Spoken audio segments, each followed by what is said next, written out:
This channel does not promote any violent, harmful, or illegal activities. All content provided by this channel is meant for an educational purpose only. Top quality और consistent performance के लिए सिर्फ silver pump नाम याद रखना। প্রধানমন্ত্রী বলেছেন সংযত হয়ে বক্তব্য রাখতে, সেই আমরা এই ব্যাপারে সবাই একসঙ্গে দেশের হয়ে আমরা এক হয়ে কাজ করছি, সেদিকে সবার লক্ষ্য রাখা উচিত, সবাই একসঙ্গে লড়াই। পশ্চিমবাংলায় আইন শৃঙ্খলার সমস্যা কোথায় পৌঁছেছে, পুলিশ আর সিভিকের যে ব্যবহার দেখা যাচ্ছে, তারাই আইন শৃঙ্খলা নিজের হাতে তুলে নিয়ে ভাঙছে। এটাই চিন্তার বিষয়, কারণ এর উপরে কোনো কন্ট্রোল নেই। পশ্চিমবাংলায় যেমন চাল ডাল তেল নুন পাওয়া যাচ্ছে সব জায়গায়, খোলা মার্কেটে মাছ বিক্রি হচ্ছে, সবজি বিক্রি হচ্ছে, এখন হাতিয়ারও বিক্রি হচ্ছে, অস্ত্রশস্ত্র। আর তার ফলে কি যেখানে সেখানে বোমা বন্দুকের আওয়াজ, গুলি চলছে সব জায়গায়। ধীরে ধীরে আরো পরিস্থিতি খারাপ হচ্ছে, দুষ্কৃতকারীরা দাপিয়ে বেড়াচ্ছে। না পুলিশ, না প্রশাসন, সরকার, মুখ্যমন্ত্রী কারো হেলদোল নেই। সারা ভারতবর্ষের সমস্ত মাফিয়া গুন্ডা সমাজ বিরোধী পশ্চিমবাংলায় আড্ডা কেটে যত অনৈতিক কাজ করছে এবং এখান থেকে গিয়ে অন্য রাজ্যে গিয়ে গন্ডগোল করছে। আইন শৃঙ্খলার অবনতি, সরকারের যে বিফলতা, তার একটা প্রমাণ হচ্ছে এই ধরনের। তৃণমূল এই কাজটা বেশি করে, প্রফেশনাল টিম রেখে টাকা দিয়ে রাজনীতিটাকে ওরাও ব্যবসা জায়গায় নিয়ে গেছে, তাদের লোকেরাই করছে, শুধু অন্য পার্টির নয়। টিএমসির পার্টির নেতা এমএলএ এমপিদের সঙ্গে তার তথ্য সংগ্রহ করছে তাদের নিযুক্ত টিম, কোন নেতা কার সঙ্গে যোগাযোগ রাখছে, কত কামাচ্ছে, কি করছে, এটা করে। এর ফলে সমাজে একটা অবিশ্বাসের পরিবেশ তৈরি হয়েছে।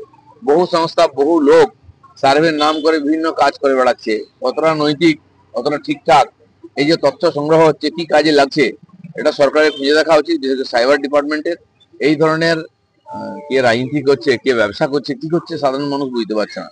তার মধ্যে সাইবার ক্রাইমও খুব বেড়ে যাচ্ছে, চুরি বাটপারি, ব্যাংকের টাকা নিয়ে নেওয়া, ফ্রড করে টাকা নেওয়া, এর সাইবার ডিপার্টমেন্ট থেকে বিশেষ করে দেখা উচিত। এবং এই রাজনীতির নাম করে এই ধরনের যেগুলো হচ্ছে, সেটা কতটা ঠিকঠাক, এটাও আজকে প্রশ্নের সামনে আছে, সরকার এদিকে নজর দেওয়া উচিত।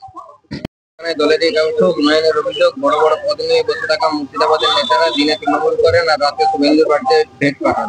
শাসক নেতার এই মন্তব্যে জোর সরগোল রাজ্যবাসী। অনেক লোক অনেক কিছু বলছেন, সেটা তাদের পার্টির যে প্রতিনিধি উনি আর তাদের পার্টি দেখবে, এটা আমাদের কিছু বলার নেই। নীতি আয়োগের বৈঠকে যাননি, দিল্লিতে এনডিএর মুখ্যমন্ত্রীদের বৈঠকে যোগ দিয়েও মাঝপথে বেরিয়ে গেলেন নীতিশ কুমার। দেখুন, মিটিং এ গেছেন, প্রতিনিধি গেছে, কে গেছে না গেছে, আমাদের মুখ্যমন্ত্রী তো জাননি, উনি তো গেছেন কমপক্ষে।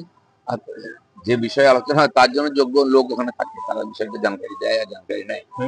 ক্লাস 10 ও ক্লাস 12 এর পরীক্ষা শেষ, রেজাল্ট আউট। এরপর কি পড়বেন, কোথায় পড়বেন, সুলুক সন্ধান এখন হাতের মুঠোয়। টিভি9 বাংলা এডুকেশন এক্সপো 2025, কলকাতার সবচেয়ে বড় এডুকেশন এক্সপো। ডিগ্রি না ডিপ্লোমা, কোন কোর্স করবেন, কিভাবে প্ল্যান করবেন নিজের ক্যারিয়ার, সব প্রশ্নের উত্তর একটাই। TV nine Bangla education expo. একই ছাদের তলায় থাকছে নামকরা সব ইঞ্জিনিয়ারিং কলেজ, বিশ্ববিদ্যালয়, মেডিকেল ও management institution. TV nine Bangla education expo 2025, 31 May ও 1 জুন বোস ইনস্টিটিউটে, কলেজ মোড়, সেক্টর 5, সকাল 10টা থেকে সন্ধ্যে 7টা পর্যন্ত। এন্ট্রি একেবারে ফ্রি।